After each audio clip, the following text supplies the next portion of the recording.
Dengan mempelajari Sirah Nabawiyah, maka makin menambah kecintaan kepadanya. Semoga yang subscribe juga dimudahkan jalannya menuju surga.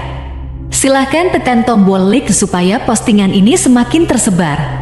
Dan tulis doa serta hajat pemirsa di kolom komentar. Semoga semakin banyak yang mengaminkan, maka semakin cepat terkabul. Nabi Sulaiman alaihi salam adalah manusia terkaya sepanjang sejarah kehidupan manusia di muka bumi. Dalam beberapa kitab suci seperti Al-Quran, Alkitab, dan Injil, Nabi Sulaiman alaihi salam dijelaskan sebagai manusia terkaya yang pernah hidup di muka bumi. Tidak ada satupun manusia yang bisa mengalahkan total kekayaannya hingga hari kiamat tiba. Para arkeolog telah menemukan situs peninggalan sejarah Islam yang mengungkap total kekayaan Nabi Sulaiman alaihi salam. Erez bin Yosef, seorang profesor sekaligus peneliti, ia menyatakan bahwa 3.000 tahun yang lalu Nabi Sulaiman alaihi salam diperkirakan memiliki kekayaan senilai 2,2 triliun US dollar. Dan apabila dikonversikan dengan nilai mata uang dolar hari ini, jika dirupiahkan, maka nilainya setara dengan 32.891.870 triliun rupiah. Profesor itu juga menjelaskan bahwa kekayaan Nabi Sulaiman alaihi salam berasal dari dua sumber, yakni istana kerajaan dan tambang tembaga. Nilai itu berkali-kali lipat lebih banyak dari total kekayaan negara Indonesia yang hanya mencapai 11.454 triliun per 30 Desember 2021. Nabi Sulaiman alaihi salam memiliki beberapa mukjizat. Di antaranya adalah dapat berbicara dengan bahasa binatang. Beliau dapat memerintah mereka untuk melakukan sesuatu. Beliau juga dapat mengendalikan besar kecilnya tekanan angin dan dapat mengatur ke arah mana angin akan berhembus. Sehingga dengan itu Nabi Sulaiman dapat memanfaatkan angin sebagai kendaraannya dan juga kendaraan tentaranya. Nabi Sulaiman juga bisa melunakkan besi dan membentuknya menjadi pakaian perang yang anti tusukan senjata tajam. Nabi Sulaiman juga memimpin para jin. Mereka tunduk dan patuh pada perintah Nabi Sulaiman alaihi salam. Tidak hanya setan, iblis laknatullah yang merupakan makhluk pembangkang dapat dibuat tunduk bertekuk lutut pada perintah-perintah Nabi Sulaiman. Nabi Sulaiman bisa melakukan teleportasi, yaitu berpindah dari suatu tempat ke tempat yang lain dalam waktu singkat. Peristiwa itu dibuktikan dengan pemindahan singgasana Ratu Balqis atas perintah Nabi Sulaiman. Nabi Sulaiman dikenal sebagai raja yang adil dan bijaksana. Nabi Sulaiman diberkahi kecerdasan yang luar biasa untuk menyatu padukan segenap kekuatan yang Allah berikan kepadanya. Ia mengelola dan membawa kerajaannya menjadi kekuatan raksasa yang tak terkalahkan di masanya dengan segenap kemampuan yang dimilikinya. Tentara Nabi Sulaiman adalah tentara terkuat di bumi tanpa ada yang menandingi. Pertanyaan mendasar yang muncul kali ini adalah dari mana sumber kekayaan dan kekuatan Nabi Sulaiman alaihi salam? Untuk mendapat jawaban dari pertanyaan itu, simak video ini sampai akhir. Sebelum itu, mari bantu channel ini terus berkembang dengan cara subscribe dan nyalakan tanda loncengnya. Berikan komentar yang positif dan berikan like serta share video ini. Bismillahirrahmanirrahim. Sungguh kami benar-benar telah menganugerahkan ilmu kepada Daud dan Sulaiman. Keduanya berkata, segala puji bagi Allah yang melebihkan kami dari kebanyakan hamba-hambanya yang mukmin. Sulaiman telah mewarisi Daud dan dia berkata, wahai manusia, kami telah diajari untuk memahami bahasa burung dan kami dianugerahi segala sesuatu. Sesungguhnya semua ini benar-benar karunia yang nyata. Quran Surat An-Naml ayat 15-16. Saudara-saudaraku yang dirahmati Allah, pada ayat di atas disebutkan bahwa Sulaiman telah mewarisi Daud. Nabi Sulaiman mewarisi Nabi Daud dalam sisi kenabian dan kekuasaan, bukan mewarisi harta, karena para nabi tidak mewariskan harta. Sebab sepeninggalan mereka, harta para nabi menjadi sedekah bagi orang-orang yang ada di sekitarnya, yaitu orang-orang fakir dan orang-orang yang membutuhkan. Dan harta para nabi tidak dikhususkan bagi kalangan keluarganya. Rasulullah Shallallahu Alaihi Wasallam bersabda, "Kami para nabi tidak mewariskan." Nabi Sulaiman mewarisi kenabian dari Nabi Daud. Ini adalah hal yang jelas. Allah telah memilihnya sebagai nabi dari Bani Israel. Begitu juga Allah telah memberinya kekuasaan kerajaan sehingga ia menjadi pemimpin Bani Israel. Barangkali sesuatu yang paling penting yang diwarisi oleh Nabi Sulaiman dari Nabi Daud adalah tradisi militer. Kemajuan militer yang dahsyat telah berpindah kepada Nabi Sulaiman. Nabi Daud sebenarnya adalah seorang pengembala kambing yang sangat miskin, tetapi seiring dengan perjalanan waktu, ia menjadi komandan pasukan tiada tanding. Nabi Daud alaihi salam mengetahui bahwa kekuatan hakiki yang mengatur alam semesta adalah kekuatan Allah. Ketika Nabi Daud mengelurkan tangannya dan memegang potongan batu, lalu beliau melemparkannya dengan ketepel ke arah Jalut, kepala Jalut retak dan ambruk menghantam tanah. Ini sebagai bentuk demonstrasi kekuatan darinya. Kehadiran Nabi Daud mengubah pasukan Bani Israel, di mana mereka sebelumnya lari jika berhadapan dengan musuh. Maka kini keberadaan mereka mulai diperhitungkan di masa hidupnya. Nabi Daud mengalami peperangan yang sangat banyak, tapi Al-Quran tidak menceritakan secara terperinci. Hal itu dikarenakan karena Al-Quran adalah kitab dakwah di jalan Allah, bukan kitab sejarah. Al-Quran hanya menceritakan di dalam Al-Quran surat Shad ayat 20, "Dan kami kuatkan kerajaannya, kerajaan Daud." Ayat tersebut berarti bahwa Nabi Daud belum terkalahkan dalam peperangan yang diikutinya. Di samping dukungan yang Allah berikan kepadanya, juga pasukan dan rakyatnya, di mana mereka adalah orang-orang yang bertauhid, menyerahkan diri kepada Allah. Allah Subhanahu wa Ta'ala mengajarkan kepada Nabi Daud hal-hal yang menjadikan pasukannya memiliki keistimewaan yang dengannya mereka dapat mengalahkan pasukan-pasukan lain, pasukan-pasukan besar yang ada di bumi pada saat itu. Allah Subhanahu wa Ta'ala berfirman dalam surat Saba ayat 10, "Dan kami telah melunakkan besi untuknya." Baju besi mungkin akan menjadi masalah dalam benak kita. Ketika orang-orang yang berperang, baju besi cukup mengganggu gerakan mereka. Kita bisa membayangkan ketika ada dua orang berperang, salah satu dapat bergerak bebas, sementara yang lainnya tidak leluasa bergerak karena tertahan dengan pakaiannya. Namun, dengan kekuasaan Allah, Nabi Daud dapat melunakkan besi dan membuat baju besi yang ringan, yang mudah untuk digunakan. Ini adalah kemajuan penting yang Allah berikan kepada Nabi Daud dan tentaranya. Kemajuan itu kemudian diajarkan, diwariskan dan dimiliki oleh Nabi Sulaiman alaihi salam. Nabi Sulaiman memiliki pasukan dahsyat yang melebihi pasukan manapun di bumi saat itu, atau bahkan mungkin saat ini.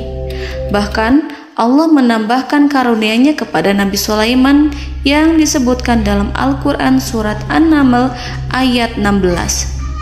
Dan Sulaiman telah mewarisi Daud, dan dia berkata, "Wahai manusia, kami telah diberi pengertian tentang suara burung, dan kami diberi segala sesuatu. Sesungguhnya ini benar-benar suatu karunia yang nyata."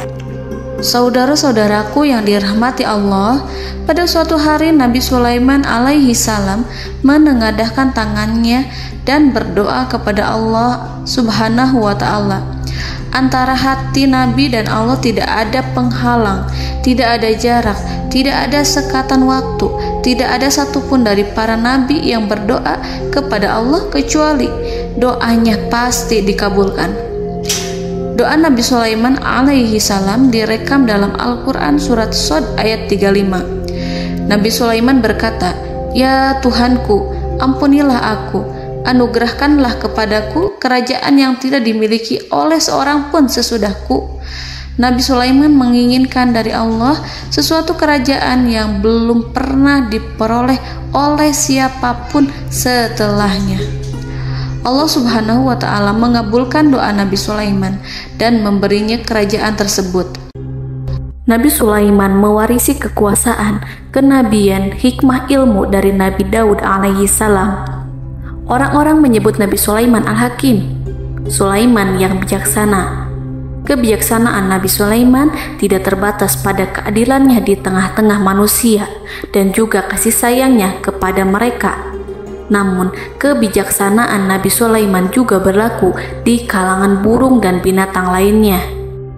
Nabi Daud juga mengenal bahasa burung, tetapi Nabi Sulaiman dapat berbicara dengan bahasa burung. Bahkan, ia dapat menggantikannya sebagai pembantunya. Ketika Nabi Daud bertasbih di gunung, burung-burung serta binatang buas ikut bertasbih bersamanya. Bahkan angin pun berhenti untuk mendengarkan tasbih itu. Sedangkan Nabi Sulaiman alaihi salam, Allah Subhanahu wa ta'ala memberinya karunia lebih dari itu, di mana binatang-binatang buas tunduk padanya, begitu juga angin dan burung. Saudara-saudaraku yang dirahmati Allah, Nabi Sulaiman alaihi salam mampu mendengarkan bisikan semut yang berbicara kepada sesama mereka. Bahkan ia mampu memerintahkan semut tersebut sehingga semut itu menjadi taat pada perintahnya. Pasukan Nabi Sulaiman memiliki kekuatan yang sangat dahsyat. Belum pernah ada di dunia ini satu pasukan pun yang memiliki kekuatan seperti itu. Kekuatan Nabi Sulaiman berasal dari beberapa kombinasi yang sangat mengagumkan, sehingga karenanya ia tidak dapat tertandingi. Kekuatan itu terdiri dari manusia, binatang-binatang, jin, dan lain sebagainya. Kita mengetahui bahwa jin adalah makhluk Allah dan manusia tidak mampu melihatnya atau menghadirkannya atau meminta pertolongan kepadanya. Sedangkan Nabi Sulaiman telah diberi Allah suatu kemampuan untuk menundukkan jin, memperkerjakan mereka sebagai tentara di tengah-tengah peperangan. Bahkan ia mampu menjadikan mereka sebagai pekerja-pekerja kasar di kerajaannya saat tidak ada peperangan. Oleh sebab itu, ketika ada pasukan lain yang mencoba melawan pasukan Nabi Sulaiman, mustahil mereka akan mendapatkan kemenangan. Bahkan pasukan Nabi Sulaiman diperkuat oleh pasukan burung. Burung di pasukan Nabi Sulaiman memerankan tugas penting, yaitu menjadi agen intelijen. Kita mengetahui bahwa peranan informasi saat peperangan adalah hal yang penting. Dari informasi tersebut, pasukan dapat mengetahui keadaan lawannya. Demikianlah peranan burung pada pasukan Sulaiman. Ia terbang di tengah-tengah musuh. Kemudian, ia kembali kepada Nabi Sulaiman untuk menyampaikan berita tentang keadaan lawannya. Di samping jin dan burung, Allah juga menundukkan angin untuk Nabi Sulaiman. Nabi Sulaiman dapat memerintahkan angin dan ia mampu untuk menaiki angin tersebut. Dalam Al-Quran surat Shad ayat 36-40, Allah Subhanahu wa ta'ala berfirman, "Kami tundukkan kepada angin yang berhembus dengan baik menurut kemana saja yang dikehendaki Sulaiman. Dan kami tundukkan pula kepadanya setan-setan, semuanya ahli bangunan dan penyelam, dan setan yang lain yang terikat dalam belenggu.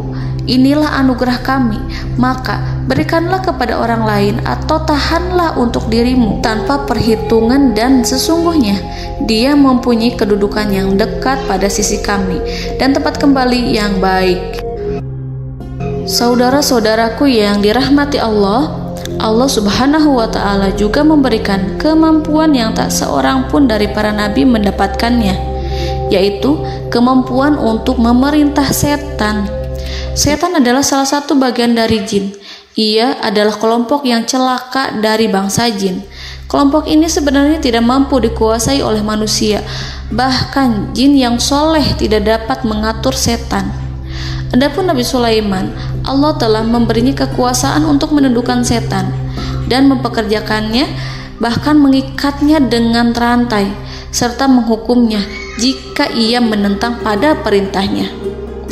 Setan membangun untuk Sulaiman istana-istana, patung-patung dan alat-alat perang. Bahkan setan-setan itu menyelam ke dasar lautan untuk mengeluarkan permata dan yakut untuk Sulaiman. Jika di antara setan yang menentang perintahnya, maka Nabi Sulaiman alaihi salam mengikatnya dengan rantai.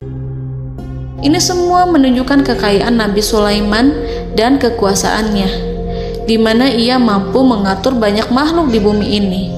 Tentu saja, kemampuan itu semua adalah atas izin dari Allah Subhanahu wa Ta'ala sebagai mukjizat darinya.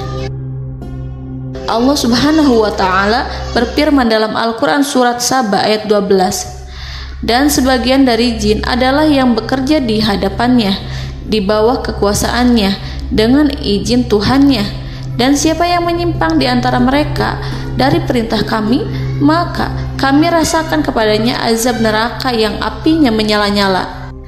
Para jin itu membuat untuk Sulaiman apa yang dikehendakinya, dari gedung-gedung yang tinggi, patung-patung, dan piring-piring yang besarnya seperti kolam, atau periuk yang tetap berada di atas tungku. Saudara-saudaraku yang dirahmati Allah, Nabi Sulaiman yang bijaksana adalah penguasa yang tak tertandingi di muka bumi. Meskipun memperoleh nikmat-nikmat khusus yang agung itu yang Allah berikan kepada Sulaiman, beliau tetap menunjukkan dirinya sebagai manusia yang paling banyak berzikir kepada Allah dan manusia yang paling banyak bersyukur di zamannya. Saudara-saudaraku yang dirahmati Allah, sebagaimana Allah Subhanahu wa Ta'ala memberikan nikmat kepada ayahnya Nabi Daud alaihi salam, di mana ia mampu melunakkan besi, dan Allah mengajarinya bagaimana cara mencairkan besi, maka Nabi Sulaiman alaihi salam dapat memanfaatkan tembaga yang cair untuk peperangan. Dan juga di saat perdamaian, pada saat peperangan, beliau mencampur tembaga dengan besi dan menjadikannya perunggu. Mereka menggunakan senjata-senjata perunggu dalam peperangan seperti pedang, baju besi, dan juga pisau. Senjata-senjata ini adalah senjata yang paling kuat pada saat itu. Sedangkan di saat damai, tembaga digunakan untuk membuat bangunan, perhiasan, dan sebagainya.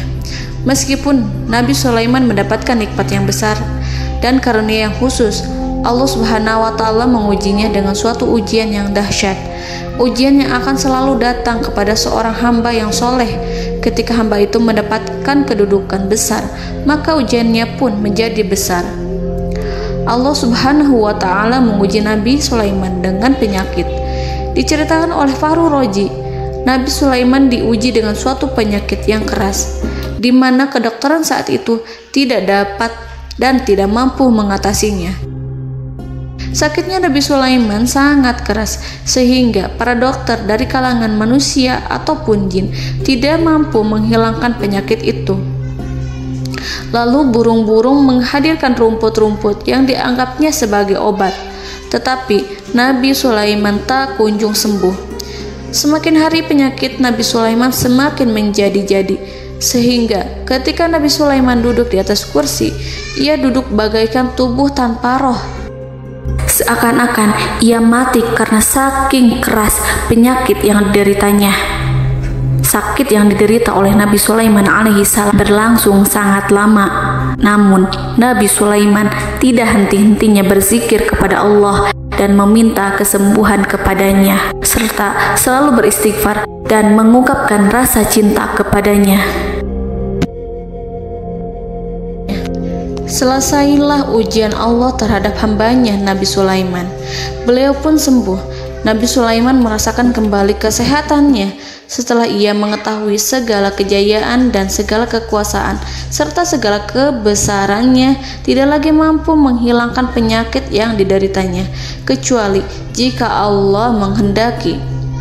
Saudara-saudaraku yang dirahmati Allah, Nabi Sulaiman telah membangun tempat ibadah, tempat sujud, sehingga manusia menyembah Allah di dalamnya. Orang-orang yang membangunnya berjumlah puluhan ribu orang. Tentu setiap kelompok dari mereka memiliki pekerjaan masing-masing.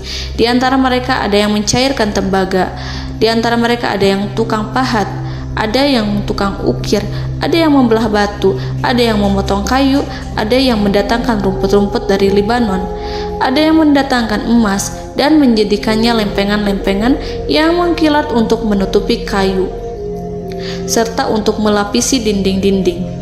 Bahkan golongan jin pun membantu membangun tempat tersebut, tentu dengan perintah dan bimbingan Nabi Sulaiman. Mereka membuat patung-patung yang besar, membuat bejana yang besar untuk tempat makan para tentara dan pekerja, yaitu bejana seperti gunung. Karena saking berat dan besarnya, mereka juga membuat tempat-tempat minum yang besarnya seperti kolam. Nabi Sulaiman mengawasi para pekerjanya dan juga mengurusi masyarakatnya, di mana beliau mengenali problem mereka dan berusaha memecahkannya. Beliau juga mengawasi pasukan dari kalangan binatang dan burung. Beliau mengetahui apabila ada satu di antara mereka yang tidak datang, kemana ia pergi serta mengapa ia pergi. Nabi Sulaiman menguasai pengetahuan itu semua.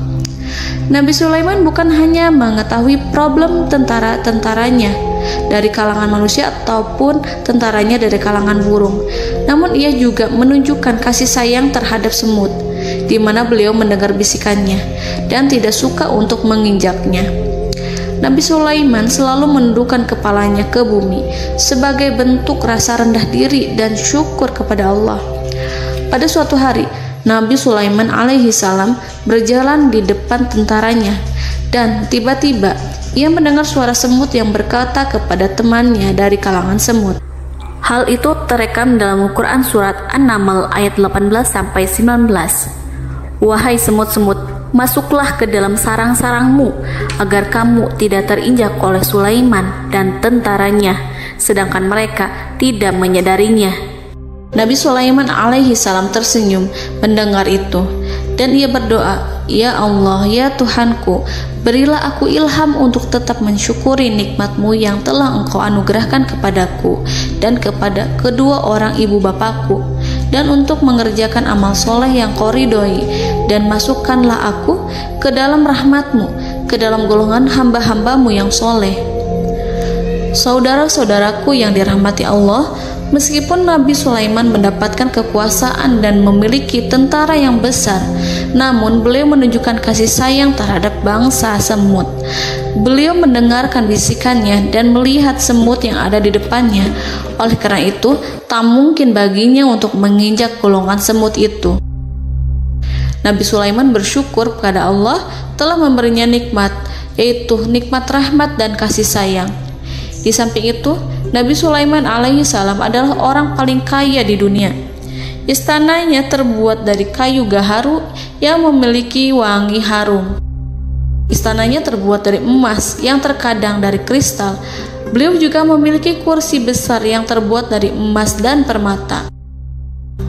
Istana Nabi Sulaiman merupakan istana yang paling besar di dunia.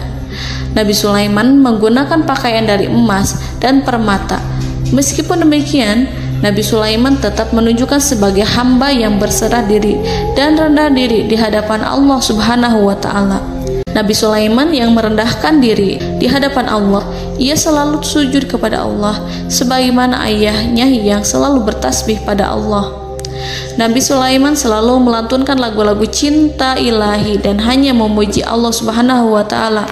Pada suatu hari, Nabi Sulaiman alaihi salam mengeluarkan perintah kepada pasukannya untuk bersiap-siap. Kemudian, Nabi Sulaiman keluar dan memeriksa pasukannya satu demi satu. Kelompok yang pertama adalah kelompok manusia. Nabi Sulaiman memperhatikan kesiapan mereka. Lalu Nabi Sulaiman mengeluarkan perintah-perintah kepada mereka. Kemudian Nabi Sulaiman memeriksa kelompok jin dan menyampaikan perintahnya kepada mereka. Beliau memenjarakan jin yang tampak bermalas-malasan saat bekerja. Lalu beliau memeriksa binatang dan berkata kepada mereka, apakah mereka sudah makan dengan baik? Apakah mereka tidur dengan nyenyak? Apakah ada yang mengadu pada mereka, misalkan karena penyediaan makanan yang tidak layak? Apakah ada di sana yang sakit dan lain sebagainya? Ketika Nabi Sulaiman merasa puas dengan semuanya, Nabi Sulaiman memasuki tenda tempat berkumpulnya para burung. Nabi Sulaiman alaihi salam kemudian memasuki tenda tersebut, mengamati keadaan di sekitarnya, sehingga beliau mengetahui bahwa ada satu burung yang tidak hadir, yaitu burung hudhud. Mengapa aku tidak melihat burung hudhud? Burung-burung yang lain tampak terdiam sebagai penghormatan, dan mereka mendengarkan apa yang akan dikatakan pemimpin mereka. Nabi Sulaiman mengarahkan pandangannya pada semua burung dan tidak menemukan burung hudhud di antara mereka. Tak seekor burung pun yang mengetahui keberadaannya. Burung hudhud absen pada apel wajib kali ini. Nabi Sulaiman mulai menampakkan kemarahannya. Tiba-tiba, seekor burung kecil memberanikan diri untuk berkata kepada Nabi Sulaiman, "Wahai Nabi yang mulia, seharusnya hudhud ada bersamaku kemarin untuk melaksanakan tugas penyelidikan. Ia adalah pemimpin misi itu. Namun, burung hudhud belum datang. Oleh karena itu, aku tidak pergi bersamanya." Burung itu tampak gemetar. Nabi Sulaiman mengetahui bahwa hudhud tidak hadir dan tak seorang pun mengetahui kemana ia pergi. Burung hudhud pergi tanpa izin terlebih dahulu. Dalam keadaan marah, Nabi Sulaiman berkata, "Sungguh aku benar-benar akan mengazabnya dengan azab yang sangat keras atau benar-benar menyembelihnya, kecuali jika ia benar-benar datang kepadaku dengan alasan yang jelas." Kawanan burung-burung mengetahui bahwa Nabi Sulaiman sedang marah dan telah menetapkan untuk menyiksa burung hudhud atau menyembelihnya atau justru memaafkannya dengan syarat ia datang dengan membawa alasan yang dapat menyelamatkannya, atau dengan kata lain, burung hudhud dapat memastikan bahwa ia melaksanakan tugas yang penting. Nabi Sulaiman menunjukkan kemarahan yang besar sehingga siapapun akan merasa takut kepada Nabi Sulaiman yang marah. Nabi Sulaiman kemudian pergi dari tempat burung tersebut. Nabi Sulaiman masih memikirkan keadaan burung hudhud. Seharusnya burung hudhud menjadi bagian penting dari badan intelijen. Apakah ia pergi untuk menyingkap suatu, atau apakah ia pergi hanya untuk bermain-main? Nabi Sulaiman telah memperhatikan dan mengetahui bahwa burung hudhud adalah seekor burung yang cerdik dan juga fasih berbicara. Terkadang Nabi Sulaiman mendapati burung hudhud sedang bermain-main dan menunda-nunda pekerjaannya. Namun ketika Nabi Sulaiman melihatnya, burung hudhud memahami bahwa perbuatannya tidak benar. Oleh karena itu, ia tidak boleh menyampur adukan antara waktu serius dan waktu bermain. Tidak lama setelah itu, burung hudhud tiba di tempat para burung. Burung-burung yang lain berkata kepadanya, "Wahai hudhud, pergilah engkau ke tempat Nabi Sulaiman. Jika ia mengetahui bahwa engkau telah sampai, jiwamu benar-benar terancam." Mendengar itu, burung hudhud segera beranjak. Ia terbang menemui Nabi Sulaiman. Pada waktu itu, Nabi Sulaiman sedang duduk bersama tentaranya yang lain. Burung hudhud berdiri. Ia telah merencanakan untuk memulai pembicaraan dengan Nabi Sulaiman sebelum Nabi Sulaiman bertanya kepadanya kemana dia pergi. Ini sebagai bukti bahwa hudhud telah melaksanakan suatu tugas yang penting. Dalam Al-Quran Surat An-Naml ayat 22, burung hudhud berbicara, "Aku telah mengetahui sesuatu yang kamu belum mengetahuinya, dan kubawa kepadamu dari negeri Saba suatu berita penting yang diyakini seakan-akan burung hudhud hendak berkata, 'Aku adalah hudhud yang miskin, tapi aku mengetahui apa yang tidak engkau ketahui, dan aku telah datang kepadamu dari kerajaan Saba dengan membawa berita yang sangat penting.'" Nabi Sulaiman tampak terdiam menunggu hudhud menyelesaikan kisahnya. Dalam surat An-Naml ayat 23-24, burung hudhud berkata, Sesungguhnya aku menjumpai seorang wanita yang memerintah mereka. Dia dianugerahi segala sesuatu serta mempunyai singgasana yang besar. Aku mendapati dia dan kaumnya menyembah matahari selain Allah. Dan setan-setan telah menjadikan mereka memandang indah perbuatan-perbuatan mereka, lalu menghalangi mereka dari jalan Allah, sehingga mereka tidak mendapat petunjuk. Burung hudhud diam. Nabi Sulaiman merasa bahwa hudhud menunjukkan kepasihan lisannya. Nabi Sulaiman berkata dalam Quran surat An-Naml ayat 27 sambil menunjukkan senyum manisnya. Nabi Sulaiman berkata, "Akan kami lihat apakah kamu benar wahai hudhud, ataukah kamu termasuk orang-orang yang berdusta." Seakan-akan burung hudhud ingin mengatakan, "Aku tidak berbohong, wahai Nabi yang mulia." Namun diamnya Sulaiman membuat takut sehingga burung hudhud terdiam. Nabi Sulaiman terdiam karena berpikir, lalu ia memutuskan sesuatu setelah itu. Beliau melihat kepada lainnya dan meminta secari kertas.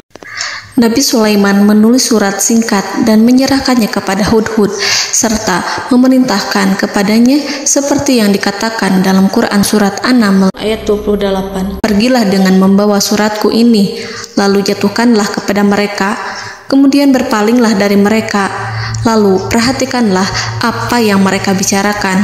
Al-Quranul Karim hanya menceritakan dalam Quran surat An-Naml bagaimana perginya hudhud dan bagaimana ia menyerahkan surat itu. Lalu Al-Quran langsung menyebut keadaan kerajaan Balqis yang saat itu sedang membaca surat di depan para pembesar kerajaan dan para menterinya.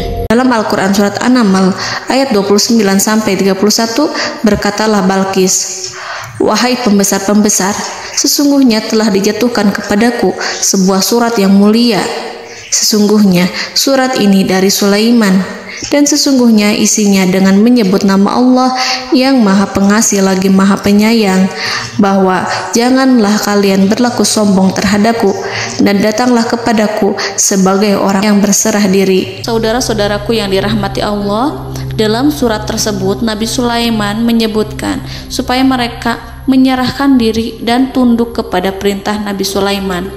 Nabi Sulaiman memerintahkan agar mereka meninggalkan penyembahan terhadap matahari. Nabi Sulaiman tidak mempersoalkan akidah mereka dan tidak memuaskan mereka dengan apapun. Nabi Sulaiman hanya memerintahkan bahwa ia berada di atas kebenaran.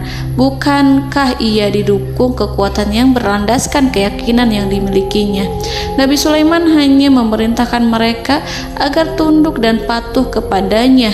Ratu Sabak menyampaikan surat tersebut di tengah-tengah kaumnya. Dalam Quran surat An-Naml ayat 32 dijelaskan, "Dan berkatalah Balqis, wahai para pembesar, berilah aku pertimbangan dalam urusanku ini. Aku tidak pernah memutuskan sesuatu persoalan sebelum kamu berada dalam majelisku." Saudara-saudaraku yang dirahmati Allah, para pembesar istana Balqis menentang surat tersebut. Isi surat itu membangkitkan kesombongan kaum Sabak, di mana mereka merasa lebih kuat.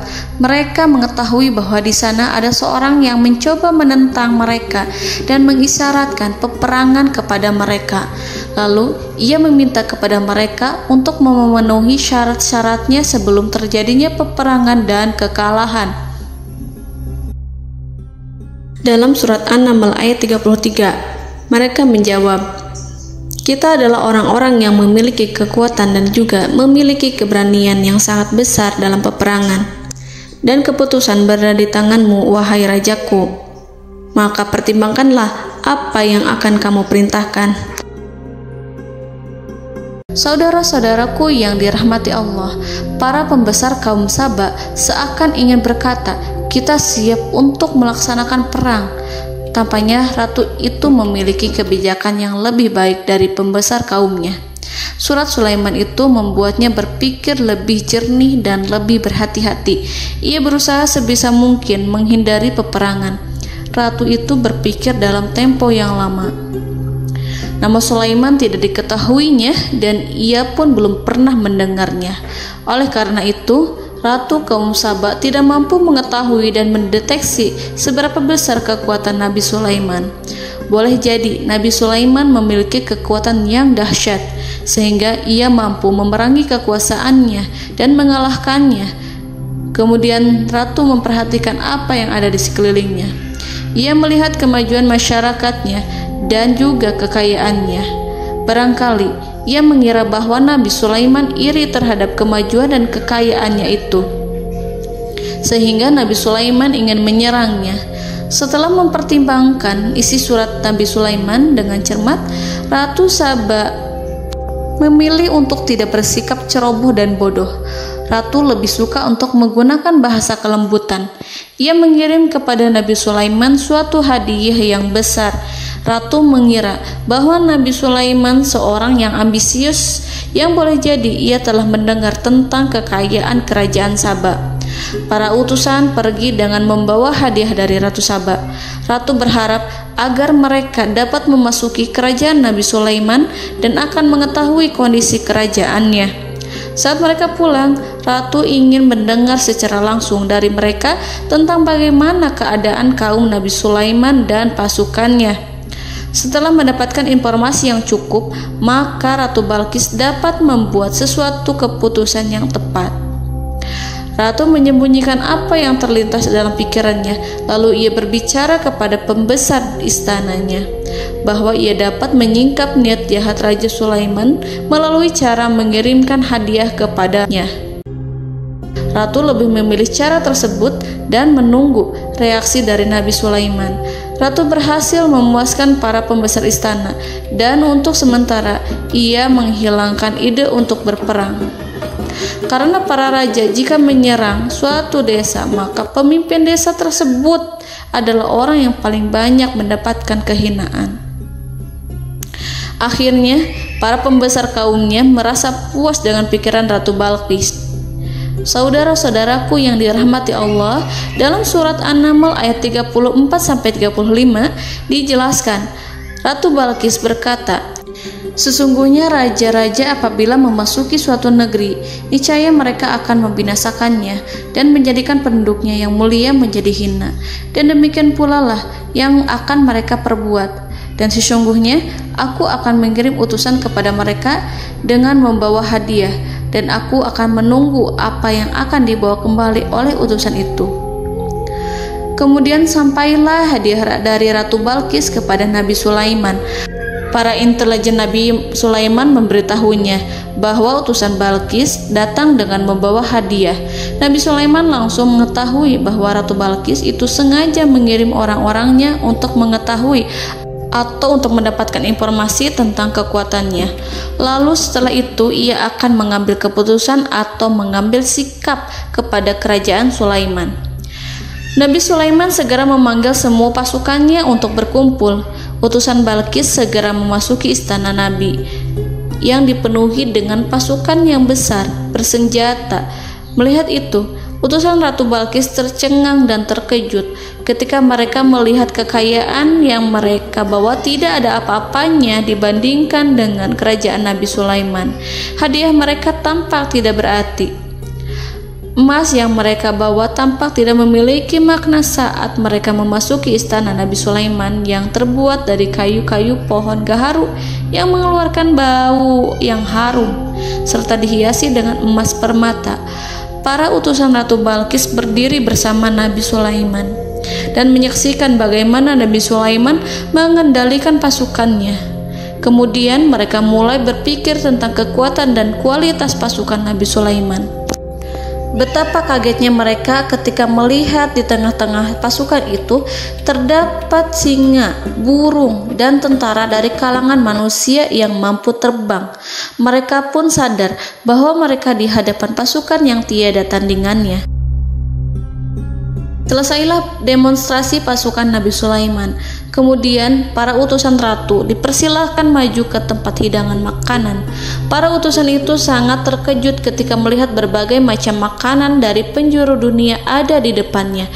Dan di antara makanan itu terdapat pula makanan yang biasa ditemukan di negeri mereka.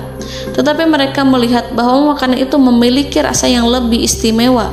Selain itu, piring-piring yang ada di depan mereka terbuat dari emas dan mereka dilayani oleh laki-laki yang berhias dengan emas. Di meja makan itu terdapat burung, ikan laut, dan berbagai macam daging yang mereka tidak mampu lagi membedakan daging apa itu. Nabi Sulaiman tidak makan bersama mereka, tapi beliau makan dengan menggunakan piring yang terbuat dari kayu. Beliau memakan roti yang kering yang dicampur dengan minyak. Inilah makanan yang dipilih Nabi Sulaiman. Makan bersama mereka dalam keadaan diam, mereka merasa kehadiran Nabi Sulaiman menciptakan suatu wibawa yang luar biasa. Selesai perjamuan itu, lalu dengan sangat malu mereka menyerahkan hadiah dari Ratu Balqis kepada Nabi Sulaiman. Hadiah itu berupa emas yang bagi mereka hadiah itu sangat bernilai tinggi. Tapi di sini hadiah itu tampak kecil di hadapan kekayaan Nabi Sulaiman yang sangat mengagumkan. Nabi Sulaiman memperhatikan hadiah dari Ratu Balqis itu dan berkata dalam Quran surat An-Naml ayat 36, "Maka apa yang diberikan Allah kepadaku lebih baik daripada apa yang diberikannya kepadamu, tetapi kamu merasa bangga dengan hadiahmu." Saudara-saudaraku, Raja Sulaiman menyingkap dengan kata-katanya yang singkat itu penolakannya terhadap hadiah mereka. Ia memberitahu utusan itu bahwa ia tidak menerima hadiah tersebut. Ia tidak merasa puas dengan hadiah itu. Yang membuatnya puas hanyalah, janganlah kalian berlaku sombong terhadapku dan datanglah kepadaku sebagai orang-orang yang berserah diri. Lalu Nabi Sulaiman berkata kepada mereka dengan pelan. Hal itu diabadikan dalam Al-Quran surat An-Naml ayat 37. "Kembalilah kepada mereka, sungguh kami akan mendatangi mereka dengan bala tentara yang mereka tidak kuasa melawannya. Dan pasti kami akan mengusir mereka dari negara itu, yaitu negeri Saba, dengan terhina. Dan mereka akan menjadi tawanan-tawanan yang hina." Saudara-saudaraku yang dirahmati Allah, Nabi Sulaiman kemudian meninggalkan para utusan ratu setelah terlebih dahulu mengancam mereka. Para utusan itu berharap agar Nabi Sulaiman mau menunggu kunjungan Ratu Balqis yang akan membawa misi perdamaian. Akhirnya, sampailah para utusan Ratu Balqis ke negeri Saba. Mereka segera menuju istana sang ratu. Mereka memberitahu bahwa negeri mereka ada di ujung tanduk. Mereka menceritakan kepada ratu tentang kekuatan Nabi Sulaiman dan tidak mungkin bagi mereka mampu melawannya. Mereka meyakinkan Ratu Balqis bahwa ia harus mengunjunginya dan melihat sendiri bagaimana kebesaran kerajaan Nabi Sulaiman. Kemudian Ratu Balqis menyiapkan dirinya untuk pergi menuju kerajaan Nabi Sulaiman. Nabi Sulaiman duduk di kursi kerajaan di tengah-tengah para pembesarnya dan para menterinya, serta para komandan pasukannya. Beliau berpikir tentang sosok Balqis. Nabi Sulaiman mengetahui bahwa Balqis menuju tempatnya. Balqis dikelilingi rasa takut. Nabi Sulaiman berpikir sejenak tentang bagaimana matahari disembah. Ia memikirkan bagaimana informasi yang diterima oleh intelijennya tentang kemajuan kerajaan Balqis dalam bidang kesenian dan ilmu pengetahuan. Nabi Sulaiman bertanya kepada dirinya sendiri, apakah kemajuan menjadi penghalang untuk mengetahui kebenaran? Apakah ratu itu senang dengan kekuatan yang dicapainya? Dan ia membayangkan bahwa kekuatannya adalah segalanya.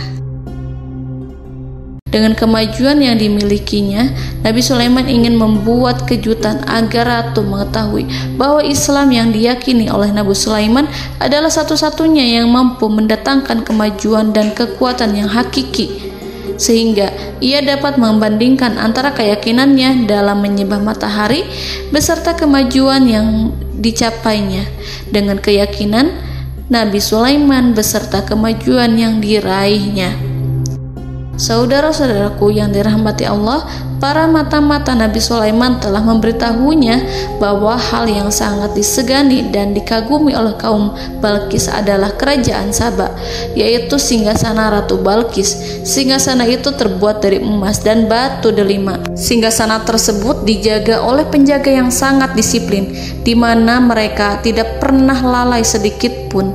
Oleh karena itu, sangat tepat apabila Nabi Sulaiman menghadirkan singgasananya di sini, di kerajaannya. sehingga ketika ratu tiba, maka ia dapat duduk di atasnya. Nabi Sulaiman ingin membuat kejutan kepadanya dan menunjukkan bahwa kemampuannya tersebut yang berlandaskan pada keislaman. Nabi Sulaiman melakukan yang demikian itu dengan harapan agar si ratu tunduk kepadanya. Ide itu terlintas dalam diri Nabi Sulaiman. Lalu ia mengangkat kepalanya dan menoleh kepada anak buahnya. Hal itu diabadikan dalam Quran Surat An-Naml ayat 38. Wahai para pembesar, siapakah di antara kamu sekalian yang sanggup membawa singgasananya kepadaku sebelum mereka datang kepadaku sebagai orang-orang yang berserah diri? Saudara-saudaraku, perhatikanlah ungkapan pikiran Nabi Sulaiman tersebut.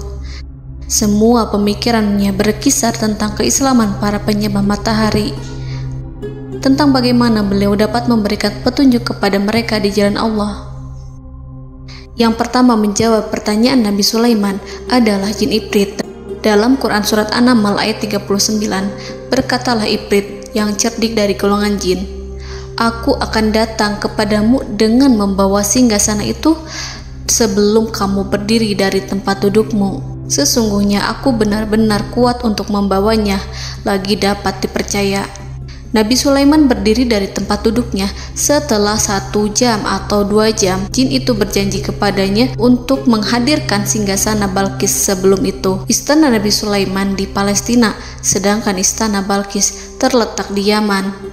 Antara singgasana tersebut dengan singgasana Nabi Sulaiman berjarak lebih dari ribuan mil. Barangkali pesawat yang cepat sekalipun yang kita kenal hari ini tidak akan mampu membawa dan mendatangkan istana itu dalam waktu 1 jam. Tetapi masalahnya di sini, berhubung dengan kekuatan jin yang serba misterius, Nabi Sulaiman tidak mengomentari sedikit pun terhadap apa yang dikatakan oleh Ifrit. Nabi Sulaiman tampak menunggu tanggapan lain yang mampu menghadirkan singgasana Balkis yang lebih cepat dari jin Ifrit. Nabi Sulaiman menoleh kepada seorang yang di sana, yang duduk di atas naungan.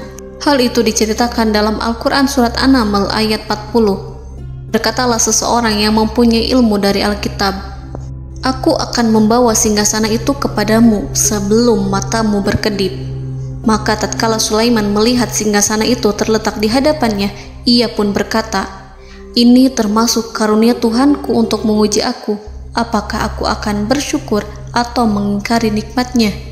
Dan barang siapa yang bersyukur, maka sesungguhnya dia bersyukur untuk kebaikan dirinya sendiri.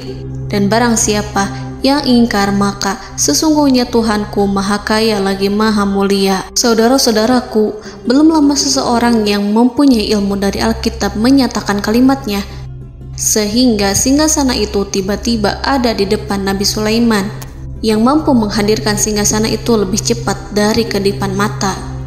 Al-Quranul Karim tidak menyingkap kepribadian seseorang yang menghadirkan singgasana itu. Al-Quran hanya menggarisi bahwa orang itu mempunyai ilmu dari Alkitab. Al-Quran tidak menjelaskan kepada kita apakah ia seorang malaikat ataukah manusia ataukah jin. Al-Quran sengaja tidak menyingkap hakikat kitab yang dimaksud. Saudara-saudaraku yang dirahmati Allah, setelah melihat singgasana itu, Nabi Sulaiman bersyukur kepada Allah. Ia mulai memperhatikan singgasana sang ratu. Singgasana tersebut merupakan simbol pembangunan dan juga kemajuan, tetapi tampaknya ia hanya sesuatu yang biasa saja jika dibandingkan dengan kekuasaan dan kebesaran ciptaan yang dibuat oleh manusia dan jin di kalangan istana Nabi Sulaiman. Nabi Sulaiman memikirkan dalam tempo yang sangat lama singgasana Ratu Balkis itu. Kemudian beliau memerintahkan agar singgasana itu diperbaiki, sehingga saat Ratu Balkis datang, dia akan mengujinya. Apakah Ratu Balkis dapat mengenali singgasananya ataukah tidak? Dalam Al-Quran Surat An-Naml ayat 41, Nabi Sulaiman berkata, "Ubahlah baginya singgasananya, maka kita akan melihat apakah dia mengenal ataukah dia termasuk orang-orang yang tidak mengenalnya." Saudara-saudaraku yang dirahmati Allah, Nabi Sulaiman memerintahkan agar dibangun istana yang akan digunakan untuk menyambut Ratu Balkis. Nabi Sulaiman memilih tempat di laut, dan ia memerintahkan agar dibangun suatu istana di mana sebagian besarnya terdiri dari air laut. Nabi Sulaiman memerintahkan agar lantainya itu terbuat dari kaca yang tebal dan kuat, sehingga orang-orang yang berjalan di atas istana itu akan dapat melihat di bawahnya ada ikan-ikan berwarna-warni yang berenang-renang. Dan mereka akan melihat rumput-rumput laut yang bergerak-gerak. Akhirnya, selesailah pembangunan istana itu. Saking bersihnya kaca lantainya, sehingga tampak di sana tidak ada kaca. Burung hudhud memberitahu Nabi Sulaiman bahwa Balqis telah sampai dekat kerajaannya. Kemudian Ratu Balqis datang. Al-Quran tidak menyebutkan keadaan Nabi Sulaiman saat menyambut Balqis, namun Al-Quran menunjukkan dua sikap Ratu Balqis. Yang pertama, bagaimana sikap Balqis ketika pertama kali melihat singgasananya yang datang mendahuluinya, padahal ia telah meninggalkan pengawalannya untuk tetap setia menjaga singgasananya itu. Keadaan kedua adalah keadaan di depan istana yang dibangun untuk penyambutan Balqis. Istana itu penuh dengan permata yang berenang-renang di bawahnya ikan-ikan. Dalam Quran Surat An-Naml ayat 42 dijelaskan, dan ketika Balqis datang, ditanyakanlah kepadanya, "Serupa inikah singgasanamu?" Balqis menjawab, "Seakan-akan singgasana ini adalah singgasanaku. Kami telah diberi pengetahuan sebelumnya, dan kami adalah orang-orang yang berserah diri." Saudara-saudaraku, pada dialek di atas, Balqis melihat singgasananya dan ia tercengang saat mengetahui bahwa itu adalah singgasana miliknya. Namun kemudian ia mulai ragu karena melihat tidak sepenuhnya itu singgasana miliknya. Jika itu benar-benar miliknya, lalu bagaimana ia datang mendahuluinya? Dan bila bukan singgasananya, maka bagaimana Sulaiman dapat meniru sepersis dan seteliti itu? Padahal Sulaiman tidak pernah sekalipun ke kerajaannya. Nabi Sulaiman berkata saat melihat Balqis mengamati singgasananya, "Apakah ini singgasanamu?" Balqis terlihat sangat kebingungan, namun setelah itu ia menjawab, "Sepertinya benar." Nabi Sulaiman berkata, "Kami telah diberi ilmu sebelumnya dan kami sebagai orang-orang muslim." Saudaraku yang dirahmati Allah, melalui pertanyaan Nabi Sulaiman ingin mengisyaratkan kepada Balqis agar ia membandingkan antara keyakinannya beserta ilmu yang dicapainya dengan keyakinan Nabi Sulaiman yang muslim beserta pengetahuan yang telah diraihnya. Penyembahan terhadap matahari dan pencapaian ilmu yang dicapai oleh Ratu Balqis tanpa tidak ada apa-apanya dibandingkan dengan ilmu Nabi Sulaiman dan keislaman. Nabi Sulaiman telah mendahuluinya dalam bidang ilmu karena keislamannya. Karena itu, sangat mudah baginya untuk mengungguli Balqis dalam ilmu-ilmu yang lainnya. Demikianlah yang disyaratkan dalam pertanyaan Nabi Sulaiman kepada Ratu Balqis. Ratu Saba itu mengetahui bahwa ini adalah singgasananya, di mana singgasana itu datang lebih dahulu daripada dirinya. Beberapa bagian darinya telah diubah saat Balqis masih di perjalanan menuju ke tempat Nabi Sulaiman. Ia berpikir kemampuan apa yang dimiliki Nabi Sulaiman. Ratu Balqis tercengang melihat apa yang disaksikannya, yang berupa buah dari keimanan Nabi Sulaiman dan hubungannya dengan Allah Subhanahu wa Ta'ala. Sebagaimana Balqis juga tercengang ketika melihat kemajuan di bidang ilmu pembangunan, seni, dan ilmu-ilmu yang lainnya. Maka ia tidak lebih kagum lagi saat melihat hubungan yang kuat antara keislaman Nabi Sulaiman dengan ilmunya serta kemajuan yang diraihnya. Dalam Al-Quran Surat An-Naml ayat 43 dijelaskan, dan apa yang disembahnya selama ini selain Allah mencegahnya untuk melahirkan keislamannya, karena sesungguhnya ia terdahulu termasuk orang-orang yang kafir. Saudara-saudaraku yang dirahmati Allah, berguncanglah dalam benak Balqis ribuan hal ketika melihat keyakinan kaumnya runtuh di hadapan Nabi Sulaiman. Ia menyadari matahari yang disembahnya hanya merupakan ciptaan Allah, dan Allah lah yang menggerakkannya untuk hamba-hambanya.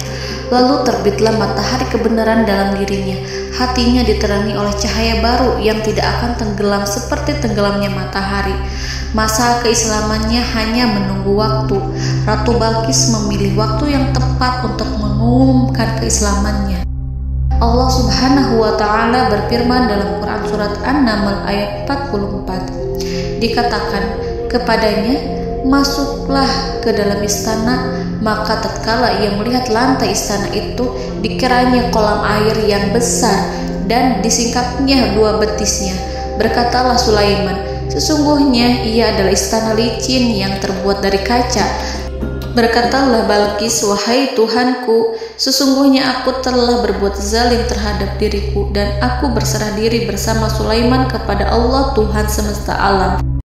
Saudara-saudaraku yang dirahmati Allah, dikatakan kepada Balqis, masuklah ke dalam istana. Ketika ia masuk, maka ia tidak menyaksikan adanya kaca, tetapi ia melihat air, sehingga ia mengira akan bersinggungan dengan air. Lalu ia menyingkapkan sedikit bajunya agar bajunya itu tidak basah.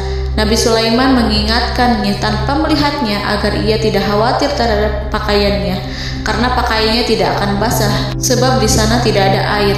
Itu sekedar kaca yang halus, yang saking halusnya sehingga ia tidak tampak. Pada kesempatan itulah Balqis mengumumkan keislamannya yang mengakui kelalimannya, dan ia menyatakan menyerahkan diri kepada Nabi Sulaiman dan kepada Allah Tuhan semesta alam. Lalu kaumnya pun mengikutinya dan mereka memeluk Islam. Balqis menyadari ia berhadapan dengan penguasa yang terbesar di bumi dan Nabi Allah yang mulia. Untuk pertama kalinya, wajah Sulaiman tampak dihiasi dengan senyuman yang menunjukkan kepuasannya sejak Balqis mengunjunginya. Demikianlah Nabi Sulaiman mewujudkan kejayaannya yang hakiki dan menyebarkan cahaya Islam di muka bumi. Saudara-saudaraku, Al-Quran tidak menyebutkan kisah Balqis setelah keislamannya. Para ahli tafsir mengatakan bahwa ia menikah dengan Nabi Sulaiman. Selain itu, ada yang mengatakan bahwa ia menikah dengan salah satu orang dekat Nabi Sulaiman. Ada juga yang mengatakan bahwa sebagian Raja Habasyah adalah keturunan dari buah perkawinan ini. Wallahu a'lam bishawab. Saudara-saudaraku yang dirahmati Allah, Nabi Sulaiman hidup di tengah-tengah kejayaan dan kemuliaan di bumi. Kemudian Allah menetapkan kematian untuknya, sebagaimana kehidupan Sulaiman berada di puncak kemuliaan dan kejayaan yang penuh dengan keajaiban yang luar biasa, maka kematiannya pun merupakan tanda-tanda kebesaran Allah yang penuh dengan keajaiban. Demikianlah bahwa kematiannya sesuai dengan kehidupannya, sesuai dengan kejayaannya. Allah berfirman tentang kematian Sulaiman di dalam Al-Quran Surat Saba ayat 14. Maka tatkala kami telah menetapkan kematian Nabi Sulaiman, tidak ada yang menunjukkan kepada mereka kematiannya itu kecuali rayap yang memakan tongkatnya. Maka tatkala ia telah tersungkur, tahulah jin bahwa kalau sekiranya mereka mengetahui yang gaib, tentulah mereka tidak akan tetap dalam siksa yang menghinakan. Saudara-saudaraku, kemampuan Nabi Sulaiman untuk menundukkan jin dan mempekerjakan mereka serta hubungan mereka dengan semua itu menimbulkan fitnah di tengah-tengah manusia dalam hal tertentu. Kematian Nabi Sulaiman merupakan batasan jawaban terhadap fitnah ini. Kami tidak mengetahui siapa yang mengklaim bahwa jin mengetahui hal yang gaib. Apakah itu setan yang terkutuk, atau jin yang bodoh, atau manusia yang tertipu? Kami tidak mengetahui siapa yang bertanggung jawab terhadap tersebarnya isu yang keliru ini. Yang kita ketahui adalah bahwa hal tersebut adalah mempengaruhi sebagian manusia dan jin. Barangkali manusia berkata kepada diri mereka, selama jin melakukan perbuatan yang luar biasa ini, maka apa gerangan yang menjadikan mereka tidak mengetahui hal yang gaib itu? Manusia itu lupa bahwa kunci kegaiban berada di tangan Allah. Masalah ilmu gaib tidak akan mampu dikuasai oleh jin dan manusia. Hanya Dia yang mengetahuinya, dan manusia diberitahu hanya sedikit sekali. Saudara-saudaraku yang dirahmati Allah, seakan-akan Allah telah merencanakan bahwa kematian Sulaiman bertujuan untuk menghancurkan pemikiran itu, yaitu pemikiran bahwa jin mengetahui hal-hal yang gaib. Jin bekerja untuk Nabi Sulaiman selama beliau hidup, dan tatkala beliau meninggal, maka tugas mereka menjadi bebas. Nabi Sulaiman meninggal tanpa diketahui oleh jin, sehingga mereka tetap bekerja untuk mereka, tetap mengabdi kepada Sulaiman. Seandainya mereka mengetahui hal yang gaib, niscaya mereka tidak akan meneruskan pekerjaan mereka. Saudara-saudaraku, pada suatu hari Nabi Sulaiman memasuki mihrabnya untuk itikaf ibadah dan beribadah kepada Allah. Tak seorang pun yang berani mengganggu khalwatnya. Mihrab Sulaiman terletak di puncak gunung dan dindingnya terbuat dari permata. Pada suatu hari, Nabi Sulaiman duduk bersandar pada tongkatnya dan ia tampak tenggelam dalam tafakur. Beliau berzikir pada Allah hingga rasa kantuk menguasainya. Lalu setelah itu malaikat maut menemuinya. Nabi Sulaiman pun meninggal. Beliau bersandar kepada tongkatnya. Jin melihatnya dan mengira bahwa beliau sedang sholat, sehingga mereka pun terus melanjutkan pekerjaannya. Berlalulah hari demi hari yang panjang. Datanglah rayap, yaitu semut kecil yang memakan kayu. Hewan itu mulai memakan tongkat Nabi Sulaiman. Rayap itu tampak lapar. Sebagian dari tongkat Nabi Sulaiman dimakan beberapa hari oleh rayap itu. Ketika yang dimakannya semakin bertambah, maka tongkat itu pun menjadi rusak dan kemudian jatuh dari tangan Nabi Sulaiman alaihi salam. Tubuh mulia itu kehilangan keseimbangan dan kemudian jatuh terhempas di bumi. Tatkala tubuh suci itu tersungkur, maka manusia segera menuju ke arahnya. Mereka menyadari dan mengetahui bahwa Nabi Sulaiman telah meninggal dalam waktu yang lama. Jin menyadari bahwa mereka tidak mengetahui hal yang gaib, dan manusia pun mengetahui hakikat ini. Seandainya jin mengetahui hal yang gaib, niscaya ia tidak akan meneruskan siksa yang hina. Mereka tidak akan bekerja kepada Sulaiman. Demikianlah Nabi Sulaiman alaihi salam meninggal dalam keadaan duduk dan sholat di mihrabnya. Lalu berita itu tersebar bagaikan api di bumi. Manusia, burung, dan binatang buas mengantarkan jenazah Nabi Sulaiman. Sekawanan burung tampak sedih dan menangis. Semua makhluk bersedih. Akhirnya tak seorang pun mengetahui bahasa burung di bumi. Meninggallah seorang yang memahami pembicaraan burung, binatang-binatang, jin, dan lain sebagainya. Burung-burung itu berkata, betapa beratnya kehidupan di tengah orang-orang yang tidak mengetahui pembicaraan kita. Allahu a'lam.